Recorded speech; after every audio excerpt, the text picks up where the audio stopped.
नमस्ते भगवान प्रकाश। ने भगवान बुद्ध जी ने धर्म का उपदेश 9 अंगों से किया है। ठीक है, इसीलिए इस भगवान के धर्म को 9 अंग शास्त्र शासन कहते हैं। ठीक है, 9 अंगों से युक्त हमारे भगवान के शास्त्र का शासन। इसमें एक अंग विशेष करके है जिसे कहते हैं वेदल। वेदल का अर्थ होता है चर्चात्मक स्वरूप से धर्म का अभ्यास करना। ठीक है, तो आज जो हम धर्म की चर्चा कर रहे हैं, तो ये धर्म की चर्चा है। यह धर्म के बोध के लिए होना चाहिए, इस बात को ध्यान में रखें। चर्चा की एक गरिमा होती है। चर्चा का एक भाव होता है जिसको हमें समझना बहुत आवश्यक है। ऐसा न होना चाहिए चर्चा में कि मेरे प्रश्न से आगे वाला व्यक्ति पराजित हो जाए। ठीक है, तो वह चर्चा चर्चा नहीं हो पाएगी। चर्चा धर्म के गूढ़ अर्थ को समझने के लिए होनी चाहिए, न कि अपना पांडित्य, कि मैं पंडित हूं, मैं ज्ञानी हूं, इस बात को प्रदर्शित करने के लिए। चर्चा विवाद के लिए नहीं होनी चाहिए। धर्म के प्रश्न विवाद के लिए नहीं होनी चाहिए कि उन्होंने ऐसा कहा, इसका ऐसा वक्तव्य है, वो वैसा कह रहा है, तो फिर ये गलत हो गया, ये सही हो गया।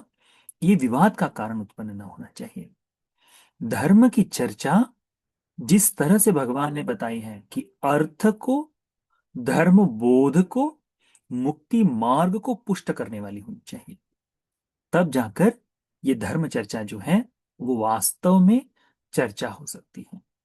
तब वह प्रश्न उत्तर उन्नति के लिए हो सकते हैं। तो हमेशा जब भी अपने मन में कोई प्रश्न उत्पन्न हो, तो अपने आप से पूछो, क्या ये प्रश्न, इसका उत्तर मेरे तथागत के प्रति जो श्रद्धा है, इसकी बढ़ोतरी के लिए, वर्धन के लिए, धर्म के अर्थ को समझने के लिए, तथा संघ के प्रति श्रद्धा का भाव जागने के लिए, श्रद्धा, संघ के प्रति श्रद्धा से युक्त होकर धर्म का अभ्यास करने के लिए है कि नहीं।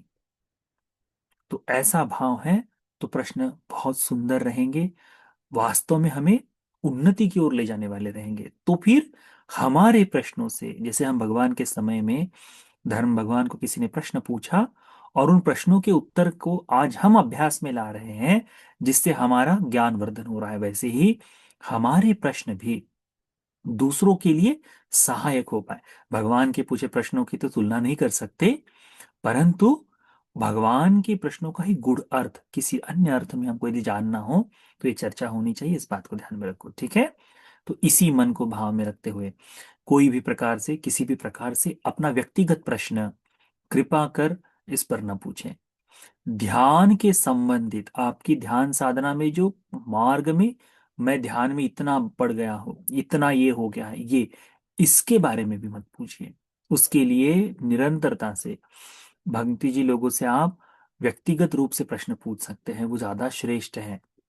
क्योंकि कैसा है, हम लोग है ना, दूसरों को देखकर उसी के अनुसार अपने आप को मोड़ने का प्रयास करते हैं, तो वो नहीं होना चाहिए। ठीक है, तो ध्यान संबंधित, दूसरा व्यक्तिगत पौद्गलिक रूप से जो प्रश्न है वह, इन चीजों को धर्म चर्चा में अवॉइड करें। किसी सूत्र का अर्थ विगत होने के लिए, अपनी श्रद्धा के लिए, कि भगवान भगवान ने ये जो बताया है तो बनते इसका अर्थ हम कैसे समझे, इन आशय से यदि पूछना है तो सभी का स्वागत है। ठीक है, तो वैसे प्रश्न पूछो, बहुत अच्छा रहेगा।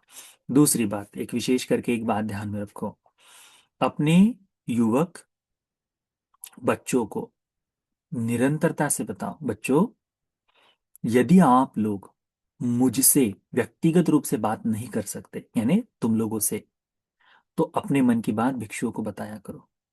ठीक है, बहुत सी समस्याएं उसे सुलझ जाएगी। ठीक, ये एक होता है ना कि डॉक्टर पेशेंट कॉन्फिडेंशियलिटी, है ना, कि डॉक्टर जो है पेशेंट की जो बात है वो किसी अन्य को ना बताएगा, वैसा ही धर्म भिक्षु लोग भी जुड़े होते हैं। इसको भाव में ध्यान में रखो। हमने देखा है आज भी या फिर निरंतरता से जब बच्चे हमको फोन करते हैं, तो उनके इतने सरल प्रश्न हैं इतनी सरल चीजें हैं कि उनके जीवन में ये उतार चढ़ाव हो रहा है। क्योंकि 20 साल पहले हम लोगों की सोच भिन्न थी, आज हमारी सोच भिन्न है, कल हमारी सोच फिर भिन्न हो जाएगी, है ना। तो ऐसे समय में ये निरंतरता से बदलने वाले स्वभाव को हम लोग नहीं जान पाते। तो कम से कम बच्चे भिक्षुओं के साथ बात करके बता दे कि बनते मेरे मन में ऐसा चल रहा है, तो उनका बहुत सा बोझा कम हो जाएगा। और हो सकता है धर्म से कोई मार्ग उन्हें मिला है।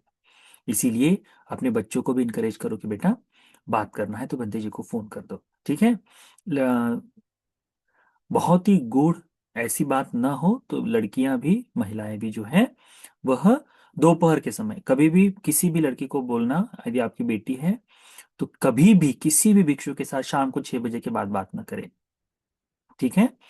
लड़का है तो शाम को 8 बजे तक हमने अनुमति दी है, उसके बाद हमको कोई फोन ना करे, ठीक है। ये हम अपने लिए बता रहे हैं, बाकी भिक्षु लोग उससे ज्यादा यदि बात कर सकते हैं उसमें उनका भाव है, हमारे लिए थोड़ा सा कम हो जाता है समय। तो दोपहर के समय हमको कभी भी, क्योंकि दोपहर के समय हम अक्सर लोगों के साथ रहते हैं, तो ऐसे समय में कोई लड़की भी फोन कर दे तो हमको उससे कोई आपत्ति नहीं है, ठीक है। तो बातचीत करने में वो बड़ी सरलता होगी, तो वो कर सकते हैं। धर्म से अंतर्गत हो या कोई प्रश्न हो, कोई समस्या उनके जीवन में आ रही हो, तो कभी भी पूछ सकते हैं, ठीक है। अपने बच्चों को इसके लिए बताओ, क्योंकि इसकी आवश्यकता है। अभी वर्तमान में इसकी आवश्यकता है। हम संडे स्कूल चलाते हैं ना, उस संडे स्कूल का एक बहुत सुंदर फायदा हो रहा है। हमारे बच्चे वास्तव में भिक्षुओं के प्रति एक अलग दृष्टिकोण से देखना आरंभ कर देंगे, और ये हम लोगों के लिए लाभ की बात है, ठीक है।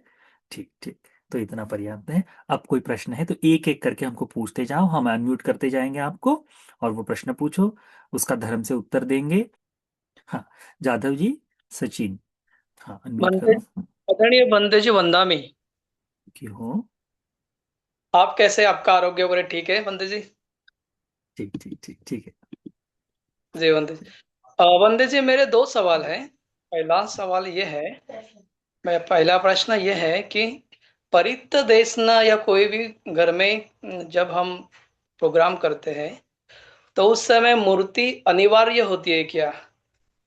और दूसरा सवाल ये है कि भिक्षु संघ को दान किया जाता है तो जनरली ऐसा देखा जाता है परित्य देश न होने के बाद लोग दान करते हैं।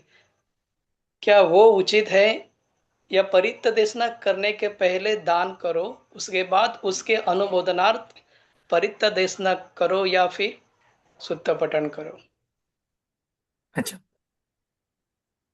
अतीत में भगवान स्वयं प्रकट थे वहां पे, इसीलिए उस समय भगवान यदि चले भी जाए, उस समय में भिक्षुओं का गौरव बहुत अधिक था, तो केवल भिक्षु बैठकर भी बगैर मूर्ति के भी धर्म का परित्राण का धर्म परित्राण देशना कर देते थे। आज कैसा है हमारे वर्तमान में हमारा जो कल्चर हम जो डेवलप हो रहा है, वो इस तरह से हो रहा है कि भिक्षु पूजक की तरह है ना। तो मूर्ति आदि चीजों में अधिकता से हम देखते हैं, तो वो बहुत ज्यादा क्लिष्ट ना हो, सिंपल मूर्ति हो, और सुंदर फूलों से, ऐसे फूलों से सजाओ जिससे तुम्हारा मन पुलकित हो जाए, आनंदित हो जाए देखने में। ऐसा बहुत सारा भरा हुआ ऐसा नहीं, पर सुंदर तरह से फूल बिछाए हो, सुंदर तरह से मूर्ति सजी हो, तो वो कैसा है, कोई भी नया आदमी देखने से उसके मन में वो श्रद्धा जाग जाएगी। तो मूर्ति का होना अनिवार्य नहीं है, परंतु यदि है तो बहुत सुंदर बात है, ठीक है। ऐसा आवश्यक नहीं, जैसे अभी मैं अनेकों लोगों के घर में चले जाता हूँ तो कहते बनते जी हमने भगवान की मूर्ति वहां सजाई है और हमारी बैठने का आसन यहाँ है, तो हम कहते कोई नहीं, आपने वहां फूल सजा दिए, नमन कर दिए, अब मेरे सामने बैठो, हम आपको परितदेशना करेंगे करके। तो ये अलग बात हो गई, ठीक है, यदि वही है। परंतु हमेशा ध्यान में रखे, हम अक्सर बताते भिक्षु के लिए बैठने का आसन अन्य लोगों से ऊपर होना चाहिए, सफेद वस्त्रों से ढका होना चाहिए। वो जो परंपरा है कि नहीं हम लोग सोफे पे बैठे हैं, बनते जी आपके लिए नीचे बैठने के लिए जगह बनाई है, उसको बंद कर दो। आपके सोफे से भी कोई सुंदर पालथी मारकर बैठने वाले बनते जी हो तो उनके लिए वैसी व्यवस्था करो, अन्यथा सुंदर तरह से चेयर रखकर, सफेद वस्त्र रखकर बैठने के लिए आसन, ऐसा आसन दो कि यथार्थ में कोई भिक्षु अरहत्व वाला कोई भिक्षु आए, और वो क्योंकि एक भिक्षु जब परित्र की देशना कर रहा है तो वो संपूर्ण भिक्षु संघ का प्रतिनिधित्व कर रहा है वह। दूसरी बात, दान देते समय पुण्यानुमोदन से पहले दान दो। यानी जब परितदेश ना, जब यदि किसी की इच्छा है तो भोजन, भोजन दान का भाग है। तो अक्सर जब भी मैं आज भी किसी के घर जाऊं तो सबसे पहले हाँ आ जाओ बैठो, तीसरण पंचशील ले लेते हैं, तो त्रिशरण पंचशील दे देते हैं, फिर बोलते हैं हाँ उपासक अब भोजन करा दो। फिर भोजन कराया जाता है, भोजन के पश्चात फिर हम बोलते हैं ठीक है हम करने में तो सूत्र का पाठ करेंगे, या फिर थोड़ी सी धर्म देशना करेंगे, वो पाठ कर कर सूत्र का पाठ करके फिर हम पुण्यानुमोदन करते हैं। तो पुण्यानुमोदन से पहले जो जो दान देना है वो सारा दान लाकर दे दो। ठीक है, ये पारिश्रमिक नहीं है भिक्षु के लिए। ये हमेशा ध्यान में रखना कि भंते जी मेरे घर में परित्राण पूजा के लिए आए और ये मेरे लिए उनका परिश्रम है करके, यानी उनका मेहनत आना है, ये नहीं। वो दान तुम्हारे श्रद्धा का स्तंभ बनेगा। तुम्हारे जीवन में श्रद्धा है ना, वो स्तंभ बनता है, यानी इस तरह से कि वो तुम्हारी पूरी श्रद्धा को उठाए रखे करके, उसके लिए है। तो वह पुण्यानुमोदन से पहले दो। ऐसा नहीं कि भंते जी जा रहे तो जाने से पहले दे, नहीं। पूरा फल, फल लाए हैं तो फलों का, बाकी कोई वस्तुएं लाए हैं तो जैसे परितदेशना हो गई, परितदेशना के बाद वह, यदि हो सकता है तो एक बहुत सुंदर धर्म है, जितना दान है वो सारा एक टोकरी में सजाकर भगवान बुद्ध जी के लिए जहां आसन रखे हैं उसके बाजू में ही आप वहां सजाकर रख दो कि ये सारा दान है, पहले से सजाकर रख दो। उससे ये होगा कि जब भी कोई भिक्षु आए देखेगा तो फिर वह याच जब दान देने के लिए बोलता है तो कहते समय ही केवल ये नहीं कहेगा कि इमंग भिक्खंग भिक्खु संगस्य देम, ये नहीं कहेगा। वो ये कहेगा, यदि किसी का पुण्यानुमोदन है, किसी की मृत्यु का दिन है, तो वो कहेगा ज्ञातिस पुण्यथाय इमंग परिक्खारं इमंग भोजनं, है ना। तो भिक्खु संगस देम, तो परिष्कार और भोजन दोनों ही इकट्ठा पूजा कराया जाएगा। इमं भिक्खं सपरिक्खारं भिक्खु संगस्य देम, यह भोजन परिष्कारों सहित भिक्षु संग को। यदि भिक्षु को परिष्कार नहीं दिखाई दे रहे तो वो केवल कहेगा इमं भिक्खं भिक्खु संगस्य देम करके। ठीक है, तो इसीलिए भोजन पुण्यानुमोदन से पूर्व देने तक आपको लगे तो आप दान कर सकते हैं। ठीक। हर्ष, अनम्यूट करो अपने आप को गजबे।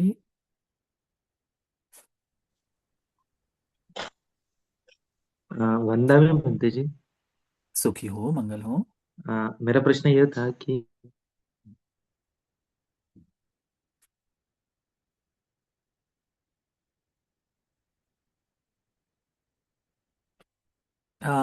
तुम्हारा आवाज नहीं आ रहा है।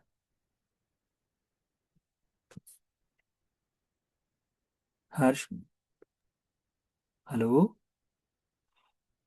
वंदा में बनते जी। सुखी हो। नमो बुद्धाय। नमो बुद्धाय। बनते जी, मेरा क्वेश्चन प्रतीत समुत्पाद में जैसे 6 सलायतन होते हैं और हम्म। वो सलायतन में जैसे उपादान की वजह से भव निर्माण होता है, जैसे आगे की प्रोसीजर जो होती है, जैसे तो कोई गृहस्थ है, उपासक उपासिका जो भी, अगर उनकी मृत्यु आ चुकी है, मतलब जैसे, और कहा जाता है कि मृत्यु के टाइम जो वो सोच रहा होता है, उसके चित्त में उत्पन्न होने वाला जो भाव होता है, उसके हिसाब से उसका जो ये है, मतलब भव निर्माण होता है। मान लीजिए कोई ऐसा व्यक्ति है, मृत्यु के समय वो उसका जो चित्त है पूरी तरीके से शांत हो चुका है और उसके मन में ना किसी के प्रति द्वेष रह गया, ना मोह रह गया, ना किसी प्रकार का, मतलब जैसे राग मोह द्वेष जो है वो जा चुका है, तो क्या उसका भव निर्माण नहीं होगा? होगा, निर्माण होगा। उसका कारण बताते हैं हम। अभी उस हम्म। समय के लिए उसमें, जैसे सिंपल सा बात कह दे, अबोध बालक है, उसका किसी के प्रति द्वेष है क्या? नहीं है। उसका किसी के प्रति क्रोध है क्या? नहीं है। उसका क्या ऐसा मोह बंधन है क्या? नहीं, वो जानता नहीं है उस समय। तो उसकी चित्त की चेतनाएं बड़ी सरल हो जाती हैं। तो बालक की मृत्यु होने से हम क्या कह सकते हैं क्या कि इसको मुक्ति मिल गई? नहीं कह सकते। उसी प्रकार से क्षण भर के लिए अभी इस समय वर्तमान में यदि किसी के मन में किसी के प्रति द्वेष नहीं है, किसी के प्रति मोह नहीं है, किसी के प्रति राग नहीं है, तो ऐसे मात्र से उस क्षण के लिए नहीं है, परंतु उसके बीज जो है, उसके मूल जो है, कर्मानुरूप आधार पर संस्कार का एक बड़ा भाग बनकर तैयार हो चुका है, तो वो परिणाम देता है, उसका रिजल्ट आता है। तो उस क्षण के लिए ना भी हो, परंतु पहले से जो गांठ बांधी हुई है वो वहां है। ये जो है चित्त की निर्मलता, ये जो है ना कि संपूर्ण चित्त, वो पूर्ण तरह से एक समय तक, समय अवधि तक होना चाहिए। दूसरी बात, भगवान बुद्ध जी ने कहा है, अरहतों के अलावा किसी का भी चित्त क्षण भर के लिए भी विक्षिप्त ना हो, ऐसा नहीं हो सकता। यानी विक्षिप्त अवस्था से परे आ जाए, ऐसा नहीं हो सकता। सभी का चित्त, हमारा चित्त, सभी का चित्त कहीं ना कहीं किसी न किसी भाव में जुड़ा हुआ है। हमें महसूस नहीं होता, परंतु उसके बहुत गहरे बंधन हमारे मन में लगे रहते हैं। कहने के लिए हम अनेकों बार कहते हैं कि आ, मुझे तो किसी के प्रति द्वेष नहीं है, मुझे किसी के प्रति मोह नहीं है, मुझे मुझे अभी राग भी नहीं आता, राग यानी काम वासना नहीं जागती, ऐसा हम कहते हैं। परंतु उसकी जो मलिनता जो है वो हमारे मन में है, वो है। उसका एक बड़ा सुंदर उदाहरण जैसे हम अक्सर बताते हैं, भगवान के समय में वर्षावा समाप्त कर कुछ भिक्षु आए। उनको लगा कि इन 3 माह में ना तो हमारे मन में राग जागा है, ना द्वेष जागा है, ना मोह जागा है, इसका मतलब है हम अरहंत हो गए। भगवान जानते हैं कि हाँ, इनके अभी राग द्वेष मोह अंदर में बिल्कुल सूक्ष्म बचे हुए हैं। तो उसके लिए भगवान कहते हैं इनको शमशान में भेज के आओ। वहां जाते हैं तो वहां उनमें जो इतने दिनों तक, 3 माह तक जिनके मन में, सोच लो ना, 3 महीने तक उस भिक्षु के मन में राग नहीं जागा, वासना ही नहीं जागी है। 3 महीने तक उनके मन में किसी के प्रति द्वेष नहीं जागा। 3 महीने तक उनको ऐसा लग रहा कि अब ये मेरा बंधन जो छूट गया है, मोह खत्म हो गया है। ये तो हम थोड़ी देर की बात कर रहे हैं, तो वैसा नहीं कह सकते। वो जो पुराना पूर्ण, वो जो कर्म जो बना हुआ है वो परिणाम देगा, भव आगे बढ़ते जाएगा जब तक वास्तव में मुक्ति ना प्राप्त हो। ठीक, ठीक है। विजय, या विजया जी, विजय जी भी कह सकते हैं। वंदा में आदरणीय भंते जी। सुखी हो। अ, भंते जी, मुझे बुद्ध शासन के 9 अंग के नाम थोड़े पता करने थे, अभी तो चाहिए थे। परसों के दिन, परसों के दिन की धर्म देशना में बताए हैं। उसमें नवांग शास्त्र शासन में जो है ना, एक एक करके मैं क्रम से नहीं बता पाऊंगा ना। तो सुत्त है, गाथा है, व्याकरण है, उसके बाद में इति उत्तक है, उदान है, उसके बाद में अद्भुत धम्म है, वेदल है, अ, सुत्त, गेय, गाथा, इति उत्तक, उदान, व्याकरण, वेदल और अद्भुत धम्म, ऐसे 9 अंग उसमें आते हैं। ये जातक, है। जातक भी है। हाँ, जातक भी, उसमें एक जातक भी आती है। वो हाँ, लिखा है भंते जी, लेकिन एक दो छूट गया था इसलिए पूछा था। हाँ, हाँ। तो जातक, अनुबंती जी, वो वेदल्य जो है वो हम ने बुद्ध वेदल में प्रश्न पूछना। हाँ, बुद्ध धम्म के प्रति प्रश्न पूछना, और हाँ, जो उपासक आपस में चर्चा करते हैं उसे भी वो वेदल्य भी कहेंगे वेदल क्या? का, हाँ, वो वेदल का ही भाग है, वो वेदल का भाग हाँ, है। केवल वो धर्म अंतर्गत होनी चाहिए चर्चा। तो विशेष धम्म करके चर्चा में। तो भगवान ने जो ये वेदल्य जो शब्द है, ये भगवान के से कोई प्रश्न पूछा है। तो हम जो अभ्यास करते हैं, जो जैसे अभी हम मध्यम निकाय का सूत्र लिए, उसमें अनिरुद्ध भंते जी से प्रश्न पूछे और अनिरुद्ध भंते जी ने उत्तर दिए, या फिर कई बार होता है भगवान को कोई प्रश्न पूछता है और भगवान उसको फिर प्रति प्रश्न पूछकर या फिर उत्तर देकर जो धर्म की चर्चा चलती है, वो हो जाता है वेदल्य। हम जो चर्चा कर रहे हैं इसे कहते हैं धर्म चर्चा। हम जो बोल रहे हैं इसे धर्म चर्चा कहते हैं। परंतु वेदल्य मात्र और मात्र बुद्ध के, भगवान बुद्ध जी से पूछे हुए प्रश्न और प्रति प्रश्न, इनके इनसे युक्त धर्म देशनाओं को वेदल्य कहा जाता है। जैसे अभी जय मंगल, गाथा जो कहते हैं ना, महामंगल गाथा है ना। उसके बाद में महामंगल सूक्त है ना। उसके बाद में करनी में तो सूक्त आता है, वैसे ही केवल गाथाएं आने वाले सूत्र है ना। तो ये अलग अलग हो जाता है। तो उस हिसाब से कैटेगराइज करा जाता है उसको। इतिवुत्तक में एक धर्म का उपदेश देकर ये भी भगवान ने आगे कहा, यानी इतिवुत्तक हो गया। भगवान ने ये कहते कहते एकाएक शब्द का उच्चारण किया तो उदान में आ गया है ना। तो जैसे जातक, तो पूर्व जन्मों की कथाओं का भगवान ने उपदेश किया, इसलिए जातक, तो वो कैटेगराइज किया जाता है। तो उसमें वो धर्म का देश आता है, उसमें भगवान से पूछे गए प्रश्नों को वेदल्य कहते हैं। आपकी हमारी जो चर्चा हो रही इसको वेदल्य नहीं कहेंगे। ये केवल हमारी चर्चा है, भगवान के धर्म के उपदेश को वेद कहा जाता है। हम चर्चा कर रहे हैं बस। ठीक। हम चर्चा करते हैं भंते जी, तो हम हमें कौन सी चीजों का ख्याल रखना पड़ेगा फिर? धर्म के अंतर्गत होनी चाहिए, हमारे धर्म की उन्नति के लिए होनी चाहिए। धर्म को नीचा दिखाए या किसी अन्य धर्म को नीचा दिखाए, इस आशय में बिल्कुल नहीं होनी चाहिए। धर्म की चर्चा धर्म से युक्त होनी चाहिए, इस बात को हमेशा ध्यान में रखें। जैसे आज किसी व्यक्ति ने हमसे बातचीत करते समय उसने हमको कहा कि अन्य धर्म के साधु जो हैं, तो उनको बहुत ही नीचे शब्दों में उन्होंने बात की। तो हमने उसको डांट दिए। हमने कहा, यदि तुमको वो पता है कि वो ब्रह्मचर्य का पालन कर रहा है, वह किसी न किसी के लिए काम कर रहा है, तो उसका उस ब्रह्मचर्य के कारण, उसके कारण उसकी गरिमा का भाव रखते हुए, संन्यास धर्म का भाव रखते हुए उससे गौरव से बात करो। उसकी बात मानने की आवश्यकता नहीं तुमको, वो जो कह रहा है उसको उसको मानने की आवश्यकता नहीं, परंतु उस व्यक्ति के प्रति तुम्हारा गौरव होना चाहिए, है ना। तो क्योंकि पूजनीय है वह, तो इसीलिए, तो वैसे ही हम किसी पर टिप्पणी करते समय उसको बहुत नीचा दिखाए, ऐसा भी भाव नहीं होना चाहिए। उसको भी ध्यान में रखे, क्योंकि धर्म है, धर्म का काम है व्यक्तित्व को ऊपर उठाना, अन्यथा ये नहीं हो सकता, है ना। हाँ, दोष देने योग्य निंदनीय व्यक्ति की निंदा करने से कोई आपत्ति नहीं, निंदनीय हो, ठीक है, केवल तुम मानो ऐसा भी नहीं है। उसमें वास्तव में वह धर्म दिखाई प्रकट होनी चाहिए।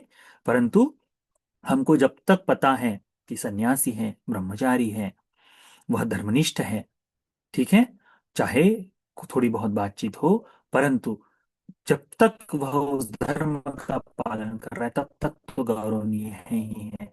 तो वैसा करना चाहिए। तो हमारी चर्चा में भी इस बात का समावेश होना आवश्यक है, उसको देख लेना चाहिए करके, ठीक है। वह हो जाए, उसके बाद में हाँ, यही यही अब लगभग लगभग इसी तरह से समझो, ठीक। गौरव करना हमको सीखना चाहिए।